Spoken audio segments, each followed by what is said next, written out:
Hello there, little internet people. It's me, Dave, and here we are again taking a trip down bullshit lane. Now the light's so bright I can't see my notes. The closer I advance to 30, the worse I feel. If it's not a bad back, it's the sleepless nights because of the 7 billion piss breaks I need to take. But given that it's less than a month away until my 30th, I believe it's time to revisit the bullshit meter. And it's the bullshit meter we're going to look at that's going to decide where we're going today. With age comes the inevitable consequences, such as memory loss, and worst of all, memory loss. So for this episode, we're going to be looking at my only currently active music project at the moment, and also my YouTube channel's namesake. This musical project is called Dancing with Azerus. Hold on to your kids, this one's going to be a bumpy and long ride. Dancing with Azerus originally started as a band called the Nightingale Enhancement Project on MySpace. For those of you who don't know what MySpace is, it was that thing that came before Bebo, Face Party and Facebook, which was simply a page that I used with a Facebook bot to see how many friends that I could get. I was very lonely at the time. Very, very lonely. During the time that the Nightingale Enhancement Project was active, my current band at the time, the Sleepover Soundtrack, which we'll be talking about in a later episode when I'm joined by Sam, took a little hiatus around 2008 to 2009, and this was about the time that I was graduating university. Shameless self-plug! Check out the older video here! Why did I do that? At the point of the Sleepover Soundtrack's hiatus, I started messing around with breakbeats. And while I was messing with breakbeats, I found a beat that I particularly enjoyed. So with this, I turned my guitar amp to full volume, banged on the delay pedal, and cracked out some riffs. At this point, I had no recording methods, and actually used a Sony Ericsson W810i as my microphone.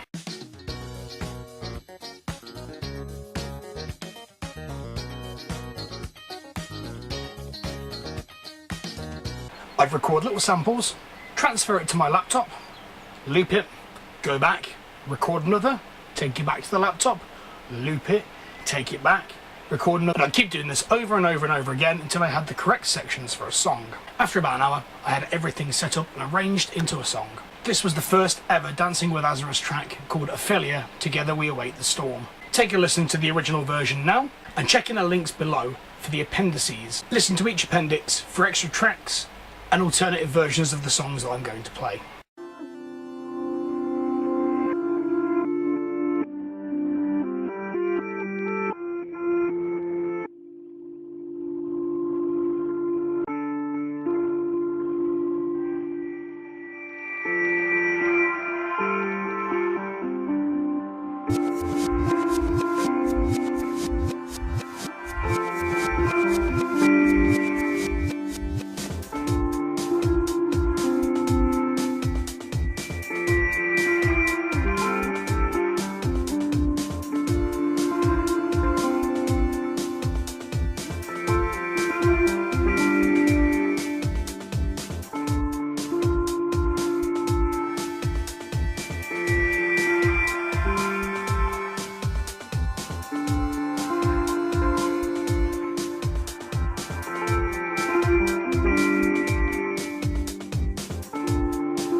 I wrote 3 further tracks. It's a Crying Shame because you're mighty purdy, apparently that's a cowboy reference. Don't Be Stupid, Vampires Do Not Have Teeth, which was referenced in the Porno Mint video, and In a State of Mourning, in which I sampled Ronald Reagan's address to the US public after the Challenger space mission disaster. I was feeling particularly low at this point in my life. This speech actually seemed to speak out to me. These 4 tracks went on to become my first EP, Please Await the Storm, which had a very limited release on MySpace. Again, that's that thing that came before Facebook that nobody seems to remember. Rest in peace, Tom. As I saw the MySpace music counter had significantly increased within a few weeks, I took this EP, which I originally intended to only be 1 release and never do anything again with it, and decided to write a full-length album. In 2010, I took the first 4 tracks that I wrote for the EP and added a further 6, and this became my first self-titled album. The tracks were a blend of electronica and screamo, and post-rock instrumentals, into a genre I called electro, ambient, rocking screamo. What the f*** was I thinking?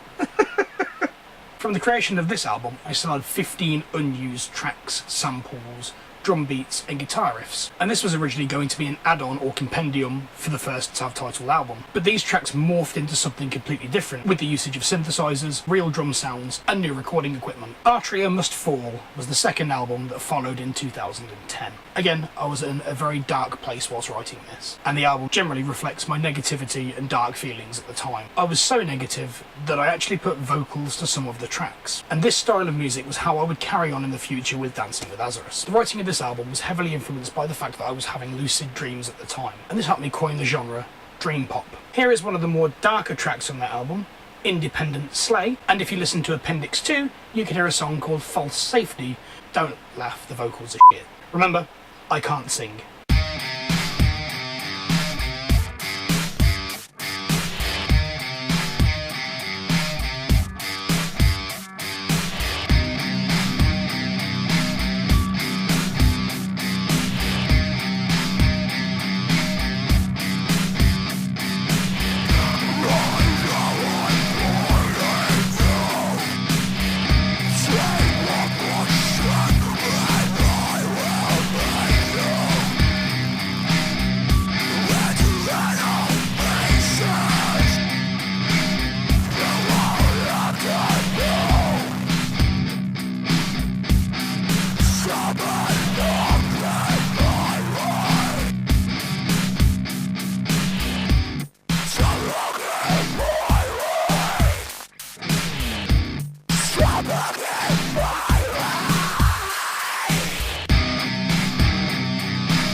After I'd written Artria Must Fall in 2010, I started writing a new EP called Dark Days, and this happened after I had a bit of a bad breakup. At a total length of 31 minutes, this 7-track EP was a cathartic release of love, hate, and all of those complex f***ing bullshit emotions that happen after all of this nonsense. We've all been there. It took around 6 months for me to continue writing, and in 2012 I started working on an album called Evidence Against Empire. This featured all 7 original tracks from the Dark Days EP, 2 brand new tracks, and 2 remastered songs from the Dancing with Azerus album. Appendix 3, holds the song Skylines, which you can listen to in the links below. Here is the track Orion for you all to listen to, and was also remixed by my friends Andrew as Arca Drive, Dan as Musique du Point Montages, I'm sure that's how you pronounce it, sorry Dan, and by Joe as Johnny Global. All of these remixes I'm intending to be available on my Bandcamp page later on. Check out the link in the description below.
After Evidence Against Empire was released, I brought out my first ill-fated compendium album. This was called Destroy the World or Become a Part of It. And this had 10 of my favourite songs remastered, re-edited and recut from the previous albums. After all of about 2 people downloaded this, I was feeling perfectly fine and decided to take a break. They ask you how you are, you just have to say that you're fine when you're not really fine, but you just can't get into it because they would never understand. Early on in 2013, I lost a very close friend to cancer, and at this particular time my friends and I were mourning the loss. But I mourned in the only way that I could, and that was drinking heavily and writing songs. And in honour of my fallen brother, I wrote the song Never Forget, and in brackets, Like Hell I Will, which you can hear as Appendix 4 from the links below. And during this time, the Sleepover soundtrack became prevalent again, and we created a song called Farewell My Boy, which Sam and I will talk about in a later episode. I then put Dancing with Azerus on ice while the Sleepover soundtrack reformed. So 3 years passed, and in 2016 I suffered another bout of depression. And more devastating, a complete hard drive failure. In this hard drive failure, I lost all of the tracks that I had originally made. I'd gotten into a habit of squirreling away little USB sticks full of the music that I had made in various different parts of my bedroom, and managed to recover 90% of the music that I had made. Due to this fear of losing everything again, I released my second compendium album. We Were Friends on MySpace was comprised of around 20 of my tracks between the years 2009 and 2016. But at the same time as F Up City happened, I started recording a new album. This album was called Coping Mechanisms. If you listen to the album in entirety, if you listen to the album in one, you can hear me go from a range of complex emotions, starting with elation, to depression, to anger, to f*** it. Let's go to a rave and get completely f***ed up. The video for We Will Always Have Paris is down below as Appendix 5, which is the melancholy version. You can listen to Appendix 6 for the trance and happier version. You can click the link for Appendix 7, hide in plain sight, to watch the music video for that one. In 2017, my girlfriend flew to Japan to take part in an art exhibition as a photographer. While she was there, she made an incredible video about her experiences in Japan and getting ready for her exhibit. She asked me to write a song to accompany the video. I wrote Standing on the Shoulders of Sleeping Giants, Praying They Keep Their Balance. And you can watch the video that she made in the links below. It's like 300 degrees up here. Sweating my tits off. Also, at the same time, I was writing under the name Oceans and Gulf Islands, but this was a more heavier release of music. I originally started demoing these tracks in 2015 after a trip to Los Angeles as a secret project, but then this fell into obscurity. In the coming few years, I then revived it and released the tracks as a Dancing with Azerus album. This album was then called The World Is So Beautiful Now Because You Are In It. If you click in the links below to Appendix 8, you can hear the Christmas song that I wrote, called Redwater, and then in brackets, Merry Christmas, you f***ing cunt. So, where am I now? 2018 has me working on a brand new album, and this will be my 6th full length. This album is set to be called Flowers. Or, one day this will soon be over, and we will be returned. Couldn't quite agree on the title, so I chose 2. So far, I've released 2 songs from this album. She Looks at Me and Throws Me Out of Her Eyes, which you can see in the appendices below, and Your Future Self is Watching You in Memories. Again, that's in the links below. So that was Dancing with Azerus. And that project has been with me for a very long time. I've cultivated it into something completely different than it originally started as. It's been a way that I can release my anger, release aggression, release my happiness, explain how I'm feeling musically without anybody getting in the way. So all the instruments, the percussion, the vocals have all been done by myself. And I'm particularly proud of where the last 10 years have taken me with this project. Originally it was only going to be one EP, which evolved into multiple EPs, 6 full-length albums, and a whole lot of fun. I don't intend to do this as a live show. I don't intend to perform this for people. This is purely for me to let things out. And if people listen and like it on the way, that's fair enough. So thank you for joining me on yet another trip down memory lane. And check out the Appendix videos that are listed in the links below. Again, keep your eyes open for the Tell All Your Friends podcast, which will be coming very soon. And keep watching my videos. Leave a comment, leave a like, leave a dislike if you really want. I don't care. It's about 300 degrees up here, so I'm going to go and jump in the shower, or a bath, or a puddle, or a pool, or hose myself down. Thank you very much for watching, and I'll see you next time. Tatty bye!